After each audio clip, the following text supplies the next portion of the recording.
Hey guys, welcome back. চাঁদের পরিকল্প ফুল সমাপ্ত পাঠ লয়ে এসে পড়ছি, তো বেশি কথা না কয়ে শুরু করা যাক। তাই আমি ওদেরকে মারার জন্যই ফিরে এসেছি। আমি খুব শান্ত গলায় বললাম, মা তুমি ফিরে যাও, তুমি যদি আজকে ওদেরকে মেরে ফেলো তাহলে ভবিষ্যতে অনেক বড় একটা পরিবর্তন এসে যাবে। সোহানা কিভাবে এলো এটা আমি কখনোই জানতে পারবো না। এটা শুনে মা প্রচণ্ড রাগান্বিত হয়ে বলল, ভবিষ্যতে সব কিছু পরিবর্তন হয়ে গেল, আমি ওদেরকে ছাড়বো না।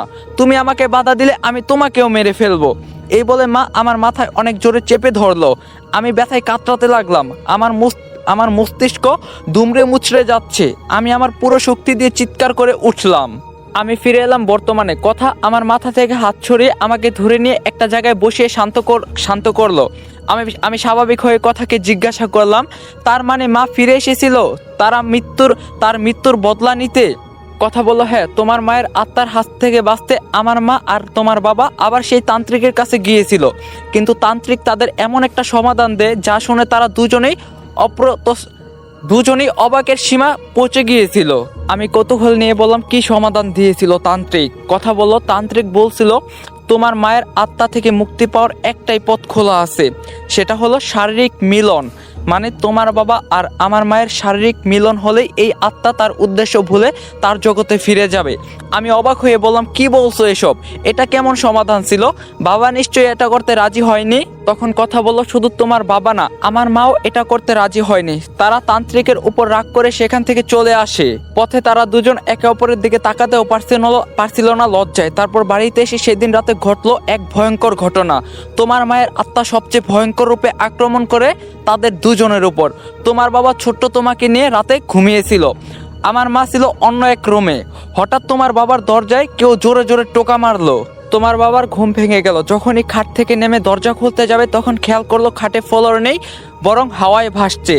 এতে সে প্রচুর ভয় পেয়ে গেল। তোমার বাবা চিৎকার করে বলল, ইয়াস ভয় পাবে, এগুলো বন্ধ করো দয়া করে। তখনই খাট উপর থেকে ধাপাস করে নিচে পড়ে গেল। তোমার বাবা তাড়াতাড়ি ছোট্ট ইয়াসকে কোলে নিয়ে দরজা খুলে বাইরে গিয়ে দেখলো ডাইনিং টেবিলের চেয়ারে কেউ একজন বসে আছে। তোমার বাবা ভাবলো এটা সামিয়া, মানে আমার মা, তাই ডাক দিয়ে বলল, সামিয়া। ওপাশ থেকে কোনো জবাব এলো না, তাই সেদিকে এগিয়ে গিয়ে আস্তে আস্তে তার কাঁধে হাত রাখতে যাবে। তখনই পিছন থেকে আমার মা বলল, দুলাভাই এত রাতে বাইরে কি করছেন, ঘুমাননি? হ্যালো এভরিওয়ান, মোস্ট বেটের সাথে আমার এক্সপিরিয়েন্স সত্যি অনেক মজাদার, যা আমাকে নগদ পুরস্কার জেতার সুযোগ করে দিয়েছে। একটি খেলা সবচেয়ে এক্সাইটিং, তা হলো প্লিঙ্কো। খেলাটির পুরো ডিটেলস বলে আমি আপনাদের সারপ্রাইজ নষ্ট করতে চাচ্ছি না। ট্রাস্ট মি, এটি হবে আপনাদের জন্য একটি নতুন এক্সপিরিয়েন্স। আপনি যদি একজন গেম লাভার হন, মোস্ট বেট দিচ্ছে এক্সাইটিং সব গেম অফার। মোস্ট বেটই দিচ্ছে খেলায় খেলায় নগদ পুরস্কার জেতার সুযোগ। মোস্ট বেটে রয়েছে বিকাশ, নগদ, রকেট উপায় এবং অন্যান্য অনলাইন ট্রানজ্যাকশনের মাধ্যমে দ্রুত ও সহজে আপনার টাকা ডিপোজিট ও উইথড্র করার সুবিধা। সাথে থাকছে 24 ঘন্টা ও 7 দিনের কাস্টমার কেয়ার সাপোর্ট। প্ল্যাটফর্মটি দিচ্ছে লাইভ স্ট্রিম ম্যাচ দেখার সুযোগ। নিচে দেওয়া আমার প্রোমো কোড YOF20 ইউজ করে রেজিস্ট্রেশন ও আপনারা প্রথম ডিপোজিটেই পেয়ে যাচ্ছেন এক্সাইটিং ওয়েলকাম বোনাস আর 250টি free spin. Don't miss this offer. তোমার বাবা চমকে গিয়ে তাকিয়ে দেখে সামিয়া দাঁড়িয়ে আছে। তাহলে সামনে কে? সাথে সাথে সামনে তাকিয়ে দেখে সেখানে কেউ নেই। হঠাৎ আমার মা, মানে সামিয়া, রুমের দরজার ভিতর থেকে বাড়ি দিতে লাগলো আর বলতে লাগলো, দুলাভাই কেউ বাইরে থেকে দরজা লাগিয়ে দিয়েছে, দরজা খোলেন। তোমার বাবা আবার চমকে গিয়ে পিছনে তাকিয়ে দেখে সেখানে দাঁড়িয়ে থাকা সামিয়া নেই। তোমার বাবা ভয়ে তাড়াতাড়ি তোমাকে একটা রুমে শুয়ে রেখে বাইরে থেকে দরজা বন্ধ করে দিল, কারণ সে জানতো এই আত্মা ছোট্ট ইয়াসের কোনো ক্ষতি করবে না। সে এসেছে তাদের দুজনকে মারতে। তোমারে শুয়েই তোমার বাবা গেল আমার মায়ের রুমে। দরজা খুলতেই আমার মা ভয়ে তোমার বাবাকে জড়িয়ে ধরে। এতে করে তোমার মায়ের আত্মা আরো বেশি রাগান্বিত হয়ে যায়। ঘরের বিভিন্ন জিনিস আপনা আপনি ছুঁড়ে আসতে লাগলো তাদের দিকে। এবার তারা দুজনেই সিদ্ধান্ত নিল তান্ত্রিকের বলা কথা মেনে নেবে, যদিও মনের মাঝে সংকোচ কাজ করছিল। কিন্তু শেষ পর্যন্ত তারা সেট করে নেয় যা করলে এই আত্মা থেকে মুক্তি পাওয়া যাবে। এই পর্যন্ত বলে কথা থেমে গেল। নিচের দিকে মাথা দিয়ে কান্না করতে লাগলো। আমি স্তব্ধ হয়ে গেলাম এসব শুনে। আমার অতীতে এত কিছু ঘটে গেছে, আমি নিজেও জানি না কত সত্য এতদিনে চাপা পড়েছিল। আমি কথাকে জিজ্ঞাসা করলাম, তার মানে সোহানা আমার সৎ বোন, আর সোহানা তোমার মায়ের পেটের বোন? কথা চোখের পানি মুছে বলল, হ্যাঁ, এই ঘটনার ঠিক 9 মাস পর সোহানার জন্ম হয়, আর তুমি তখন এত কিছু বোঝো না। সোহানা তোমার বোন হয়েই বড় হতে থাকে। আমার চোখে পানি টলমল করছে। আমি চিৎকার করে বললাম, আমি এসব বিশ্বাস করি না। সোহানা আমার বোন মানে আমার বোন, ভুলেও আর আমার সামনে এসব কথা বলবে না। কথা বলল, ইয়াস, আমি জানি তুমি এটা মানতে পারবে না, কিন্তু এটাই সত্যি। সোহানার যখন 5 বছর বয়স তখন আমার বাবা মানে জিন রাজকুমার এসব কিছু জেনে যায়, কয়েদখানায় বসে। তখন সে অনেক ভেঙে পড়ে। সে আমার মাকে মেরে ফেলার প্রতিজ্ঞা করে তার সাথে বিশ্বাসঘাতকতা করার জন্য। বাবা তো আর জানতো না মা বাধ্য হয়ে এটা করছে। বাবা কয়েদখানা থেকে একদিনের জন্য ছাড়া পায়, এই শর্তে যে সে তার মানব স্ত্রীকে মেরে ফেলবে। বাবা তো এটার জন্য প্রতিজ্ঞাবদ্ধ ছিল, তাই বাবা রাজি হয়ে যায় এই শর্তে। বাবা মুক্ত হয়ে ক্রোধে ছুটে যায় মাকে মারার জন্য। আর সেদিন মায়ের কোনো কথা না শুনেই বাবা নৃশংসভাবে আমার মাকে মেরে ফেলে। তোমার বাবা বাধা দিতে আসলে তাকেও মেরে ফেলে। তুমি আর সোহানা বাইরে খেলা করছিলে, তাই তোমরা সেদিন বেঁচে গিয়েছিলে আমার বাবার হাত থেকে। আমার মাকে মেরে তার লাশ নিয়ে জিন রাজ্যে ফিরে যায়। লাশ তার বাবা মানে জিন রাজার সামনে রেখে বলছে, আমি আমার প্রতিজ্ঞা পূরণ করছি রাজা। রাজা খুশি হয়ে বাবাকে মুক্তি দিতে চাইলে বাবা শর্ত রাখে, চাঁদের পরিমাণে তার মেয়েকে খোঁজ বন্ধ করতে হবে রাজাকে। চাঁদের পরীকে চিরতরে মুক্তি দিতে হবে। কিন্তু রাজা এতে প্রচণ্ড ক্ষেপে যায়, কারণ রাজা কারো কাছে প্রতিজ্ঞাবদ্ধ ছিল চাঁদের পরীকে মারার জন্য। তাই রাজা আমার বাবার শর্ত মেনে না নিয়ে বাবাকে আবার বন্দি করে দেয়। আর এদিকে তোমার কাকারা খুঁজে পায় তাদের ভাইয়ের মৃতদেহ ঘরের ভিতর। যেহেতু আমার মা মানে তোমার কাকারা জানতো না এটা তোমার মায়ের যমজ বোন, তাই তারা তাকেই তোমার মা ভাবতো। তোমার বাবার মৃতদেহে পেয়ে তারা তোমার মায়ের কোনো খোঁজ না পেয়ে অপবাদ ছড়িয়ে দিল তোমার মা তোমার বাবাকে মেরে অন্য কারোর সাথে পালিয়ে গিয়েছে। তারপরের ঘটনা তো তুমি জানোই। আমি চুপচাপ দাঁড়িয়ে এগুলো শুনছিলাম, নিজের কানকে বিশ্বাস হচ্ছিল না। আমি রাগান্বিত স্বরে জিজ্ঞাসা করলাম, তুমি তো এসব হওয়ার সময় সেখানে ছিলে না, তাহলে তুমি এত কিছু কিভাবে জানো? কথা একটু হেসে বলল, ইয়াশ, আমি তোমার মতো কোনো সাধারণ মানুষ না। আমার মাঝে এমন কিছু আছে যা তোমার মাঝে নেই। আমি অতীত বর্তমান ভবিষ্যৎ সব জায়গায় বিচরণ করতে পারি। জিন রাজা এই জন্যই আমাকে হুমকি মনে করে, আমাকে মারার জন্য উত পেতে বসে আছে। এই বলে কথা আপন মনে হাঁটতে হাঁটতে চলে যেতে লাগলো। আমি সেখানে ঠায় দাঁড়িয়ে আছি। এগুলো জানার পর ইচ্ছা করছে নিজেকে শেষ করে দেই। সোহানা আমার আপন বোন না হলেও ও আমার কলিজা। ওর জন্য আমার ভালোবাসা আগে যেমন ছিল এখনো তেমনই আছে, ভবিষ্যতে থাকবে।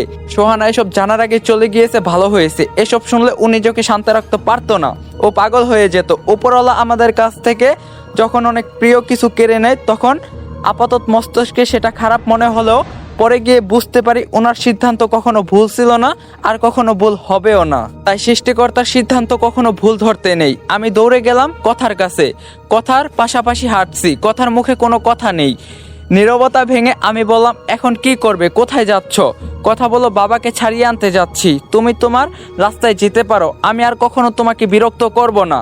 তখন আমি বললাম, আমি চাই। এখন কথা বললো, কি চাও? আমি বললাম, বিরক্ত হতে। কথা একটু হেসে বলল, তাহলে অপেক্ষা করো আমার জন্য, আমি বাবাকে নিয়েই ফিরবো। আমি কথাকে জিজ্ঞাসা করলাম, কতদিন অপেক্ষা করতে হবে আমাকে? কথা আমার মাথার এলোমেলো চুলগুলো ঠিক করে দিয়ে বলল, অপেক্ষার কোনো নির্দিষ্ট সময় হয় না ইয়াশ, এমনও হতে পারে সারা জীবন অপেক্ষা করতে হবে আমার জন্য। আমি বললাম, সারা জীবন অপেক্ষা করব আমি তোমার জন্য? হয়তো একদিন অপেক্ষাও আমার উপর বিরক্ত হয়ে যাবে, কিন্তু আমি বিরক্ত হব না। যাও তুমি এবং তোমার বাবাকে নিয়ে ফিরে আসো। কথা অশ্রুসিক্ত চোখে আমার দিকে কিছুক্ষণ তাকিয়ে রইল।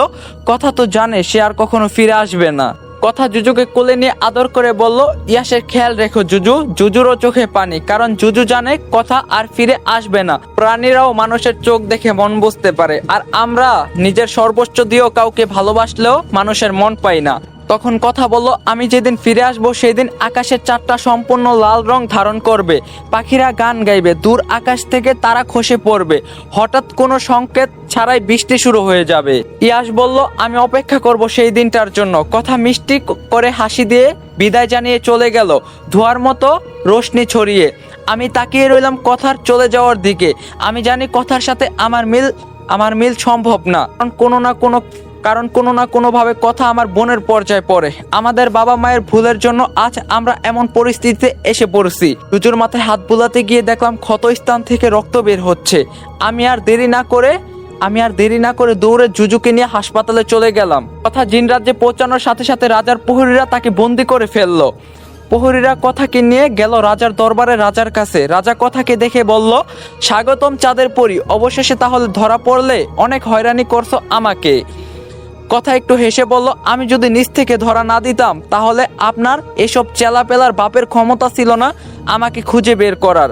রাজা রেগে গিয়ে বলল, ভুলে যাস না তুই এখন রাজার সামনে দাঁড়িয়ে আছিস। আমি চাইলে তোকে টুকরো টুকরো করে রাক্ষসদের খাইয়ে দিতে পারি। কথা বলল, এতদিন যেহেতু পারেননি এখনো পারবেন না, আর আমি এখানে নিচ থেকে এসেছি কেন সেটা জানতে চাইবেন না?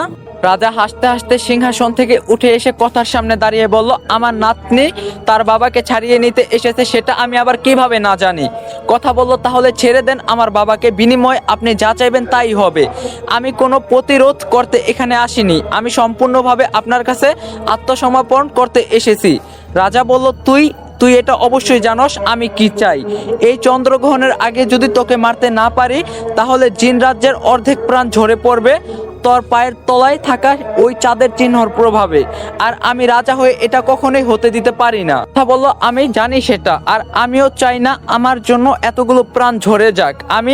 তাই আমি নিজেকে আপনার কাছে ধরা দিয়েছি। মরার আগে আমাকে আমার বাবার সঙ্গে একবার দেখা করার সুযোগ দিন। রাজা কথার ওই আবদার পূরণ করলেন। রাজা বুঝতে পারলেন কথার মন অনেক পরিষ্কার। কথা নিজের জীবনের ব্যাপারে চিন্তা না করে এখানে চলে এসেছে অর্ধেক জিন জাতিকে বাঁচানোর জন্য। নিমেষেই কথার প্রতি রাজার সব রাগ এবং ঘৃণা ভালোবাসায় রূপান্বিত হয়ে গেল। রাজা এই প্রথম তার নাতিনকে জড়িয়ে ধরে কান্না করে বলল, তোমার বাবার একটা ভুলের জন্য আজকে না চাইতো তোমাকে মরতে হবে। আমি বারবার নিষেধ করছিলাম মানব মেয়ের সাথে কোনো সম্পর্কে না জড়াতে, এতে করে আমাদের রাজ্যের অনেক ক্ষতির সম্মুখীন হবে। কিন্তু আমার ছেলে আমার কোনো কথাই শোনেনি সেই দিন। তাই বাধ্য হয়ে তাকে বন্দি বানিয়ে নিয়েছিলাম, কিন্তু হতচ্ছাড়া তার কাজ আগেই করে দিয়েছে। আমি খবর পাই সেই মানব মেয়ে গর্ভবতী। আমি যা ভয় পাচ্ছিলাম তাই হলো। যেহেতু আমার ছেলের শরীরে রাজা বংশের রক্ত, তাই সে যদি কোনো মানুষের সাথে সম্পর্কে লিপ্ত হয় তাহলে তার সন্তান চাঁদের চিহ্ন নিয়ে জন্ম নেবে।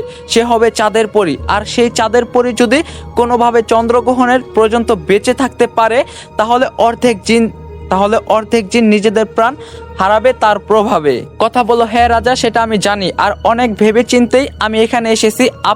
আমিও চাই না আমার জন্য জিন রাজ্যের এত বড় ক্ষতি হয়ে যাক। রাজা বলল, আমাকে তুই রাজা ডাকিস না, দাদু বলে ডাক। আগামীকাল চন্দ্রগ্রহণ মনে আছে তো? তোর হাতে আজকের রাতটাই আছে, যা নিজের বাবার সাথে দেখা কর। এই বলে রাজা প্রহরীদের ইশারা দিল। প্রহরীরা কথাকে নিয়ে তার বাবার কাছে গেল।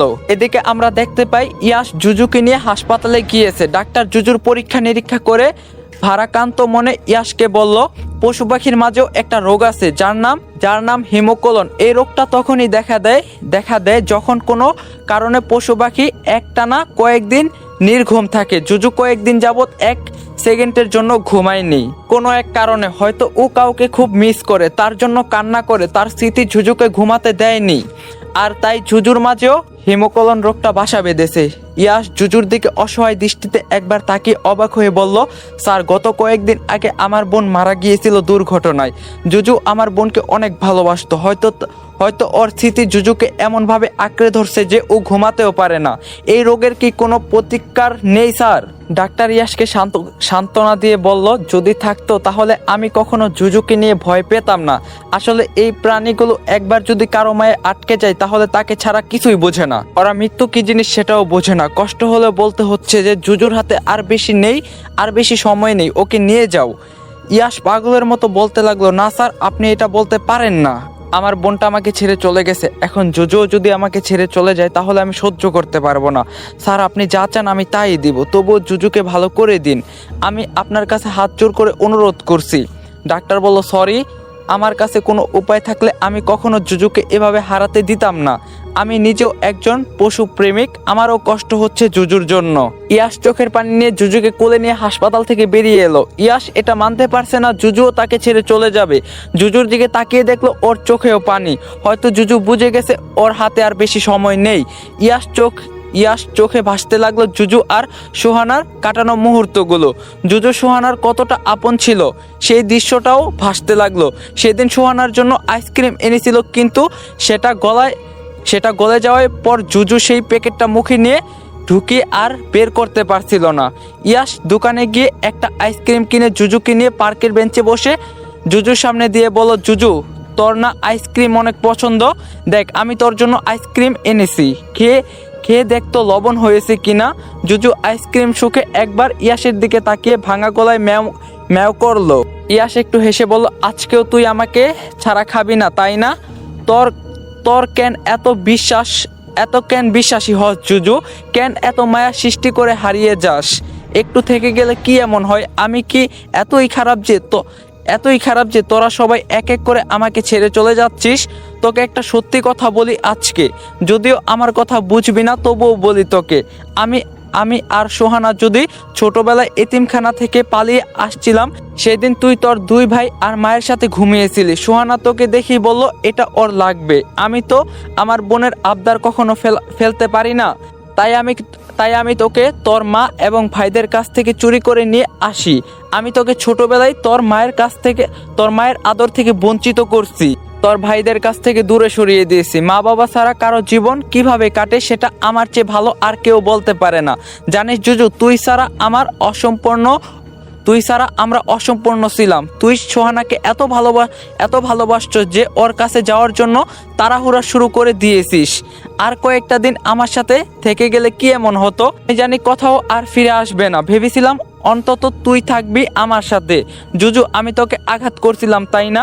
জানিস, তোকে আঘাত করে আমি বেশি ব্যথা পেয়েছি। তোর ক্ষত দেখলে আমার মনে রক্তক্ষরণ শুরু হয়। প্লিজ জুজু, আর কয়েকটা দিন আমার সাথে থেকে যা। সোহানাকে হারানোর ব্যথা এখনো ভুলতে পারিনি আমি। তুই চলে গেলে আমি পাগল হয়ে যাব। জুজু, এই জুজু, কিছু তো বল। জুজু নিজের হাত পা ছেড়ে দিল ধীরে ধীরে। জুজুর অশ্রু ভেজা চোখ দুটো আস্তে আস্তে বন্ধ হয়ে গেল। আজ অনেকদিন পর জুজু ঘুমিয়ে গেল, তবে এই ঘুম আর কখনো ভাঙবে না। ইয়াস জুজুকে জড়িয়ে ধরে চিৎকার করে কান্না করতে লাগলো। এই পৃথিবীতে আর কেউ রইল না ইয়াসের জন্য। ইয়াস আজ সম্পূর্ণ একা। তখনই ঝুম বৃষ্টি শুরু হয়ে গেল। ইয়াসের চোখের পানি বৃষ্টিতে ধুয়ে যাচ্ছে। ইয়াস কাঁদতে কাঁদতে উপরের দিকে তাকিয়ে বিড়বিড় করে বলল, সৃষ্টিকর্তা, তুমি আমার উপর এত খুশি যে আমার কাছ থেকে সবাইকে দূরে সরিয়ে দিয়েছ। তোমার উপর আমার কোনো অভিযোগ নেই, শুধু পরপারে আমার প্রিয় জিনিসগুলো আমাকে ফিরিয়ে দিও। এদিকে কথা তার বাবার সাথে দেখা করছে। বাবাকে নিজ চোখে জীবনের প্রথমবার দেখে কথা নিজেকে সামলে রাখতে পারলো না। বুক ভরা এক আর্তনাদে বাবাকে জড়িয়ে ধরে কান্নায় ভেঙে পড়ল। কথার বাবাও নিজের মেয়েকে সামনে থেকে দেখে খুশিতে আত্মহারা হয়ে গেল। কথার বাবা বলতে লাগলো, মা, তুমি এখানে কেন এসেছো? ওরা তোমাকে মেরে ফেলবে, চলে যাও এখান থেকে। কথা কাঁদো কাঁদো গলায় বলল, তোমাকে জড়িয়ে ধরার আমার এক আকাশ পরিমাণ ইচ্ছা ছিল বাবা, আজ সেটা পূর্ণ হয়েছে। এখন আমি মরে গেলেও কোনো দুঃখ থাকবে না। এখন কথার বাবা বলল, আমি জানি আমার ভুলের জন্য আজ তোমাকে মরতে হবে, তুমি আমাকে ক্ষমা করে দিও। কথা বলল, না বাবা, তোমার প্রতি আমার কোনো রাগ নেই। তুমি নিজের মুক্তি চাওনি, তার বদলে আমার নিরাপত্তা চেয়েছো রাজার কাছে। তুমি আমার সবচেয়ে ভালো বাবা, কিন্তু তুমি ভুল বুঝে মাকে মেরে ফেলছো। কথার বাবা একটু অভিমানের স্বরে বলল, তোমার মা আমার সাথে বেইমানি করছিল, তাকে মেরে আমি কোনো ভুল করিনি। কথা এক এক করে সেদিনের ঘটে যাওয়ার ঘটনা সব বলল তার বাবাকে। সবকিছু শুনে কথার বাবাও কান্নায় ভেঙে পড়ল। ততদিন সে তার স্ত্রীকে ভুল ভেবে এসেছে, এমনকি তার কোনো কথা না শুনেই তাকে মেরে ফেলছে। কথার বাবা কষ্টে নিজের কপালে চাপড়াতে লাগলো। কথা তাকে শান্ত করে জড়িয়ে ধরে বলল, বাবা, জীবনের শেষ সময়টা আমি তোমার সাথে কাটাতে পেরেছি, এতেই আমি খুশি। কথার বাবা মেয়েকে জড়িয়ে ধরে বলল, শেষবারের জন্য কথার কপালে চুমু খেয়ে বলল, আমাকে মাফ করে দিও মা, আমি তোমার জন্য অপেক্ষা করব। অপেক্ষার কথা শুনে কথার মনে পড়ে গেল ইয়াসের কথা। ইয়াস তার জন্য অপেক্ষা করে আছে, কিন্তু চাইলেও কথা আর ফিরে যেতে পারবে না। এক বুক কান্নার ভালোবাসা সিক্ত হলো বাবা মেয়ের শেষ বিদায়ে। প্রহরীরা এসে কথাকে নিয়ে গেল। সময় শেষ কথার। এখন কথার নিজেকে বলে দিয়ে অর্ধেক জিন জাতিকে রক্ষা করার সময় হয়ে এসেছে। রাজার দরবারে সবার চোখে পানি, রাজা নিজেও কাঁদছে। কথার বাবা রাজার পাশে দাঁড়িয়ে আছে, আসছে মুক্ত কারাগার থেকে। রাজা কথার উদ্দেশ্য বলল, তোর এই কুরবানি গোটা জিন রাজ্য মনে রাখবে আজীবন, তুই আমাদের মাঝে অমর হয়ে থাকবি। কথা কিছু বলল না, হাসি মুখে নিজের গর্দান পেতে দিল জল্লাদের তলোয়ারের নিচে। কথার বাবা নিজের মেয়ের মৃত্যু দেখার সাহস হলো না, চোখ বন্ধ করে কান্না করতে লাগলো। রাজা তাকে সান্ত্বনা দিয়ে বলল, সেদিন আমার কথা শুনলে আজকে এই দিনটার মুখোমুখি হতে হতো না তোমাকে। কথার বাবা কিছু না বলে চুপচাপ দাঁড়িয়ে রইল। আজ তার কিছুই করার নেই। অবশেষে সময় হয়ে গেল। জল্লাদ তার তলোয়ার উঁচু করে দাঁড়িয়ে আছে রাজার হুকুমের অপেক্ষায়। রাজা অনেক কষ্টে নিজের মুখ থেকে উচ্চারণ করলো এখন। জল্লাদ সাথে সাথে কথার গাড় থেকে মাথা আলাদা করে ফেললো। কথার মৃত্যুতে পুরো রাজ্যসভা নীরব হয়ে গেল। সবাই কথার সামনে হাঁটু গেড়ে বসে পড়ল। রাজা হুকুম দিল রাজ দরবারের কবরস্থানের সবচেয়ে উঁচু স্থানে কথাকে দাফন করা হোক। প্রতি বছর এই দিনে শোক পালন করার ঘোষণা করা হলো রাজ্যে। ওইদিকে ইয়াস জুজুকে দাফন করলো সোহানার কবরের পাশেই। অশ্রুসিক্ত চোখে কিছুক্ষণ দাঁড়িয়ে থেকে ইয়াস হাঁটতে লাগলো কোনো এক অজানা পথের উদ্দেশ্যে। আজ ইয়াসের কোনো লক্ষ্য নেই কোনো পিছুটান। ইয়াস এখন মুক্ত বাতাসের মতো। কোথায় যাবে তাও জানে না, শুধু অপেক্ষা একজনের জন্য, সে যে প্রমিস করছিল সে আসবে একদিন। এদিকে আমরা দেখি পিছনে কবরের পাশে সোহানা জুজুকে কোলে নিয়ে দাঁড়িয়ে ইয়াসকে হাত নাড়িয়ে বিদায় দিচ্ছে। 10 বছর পর আজ সোহানার মৃত্যুবার্ষিকী। ইয়াস ফুল হাতে নিয়ে সোহানার কবরের পাশে দাঁড়িয়ে আছে।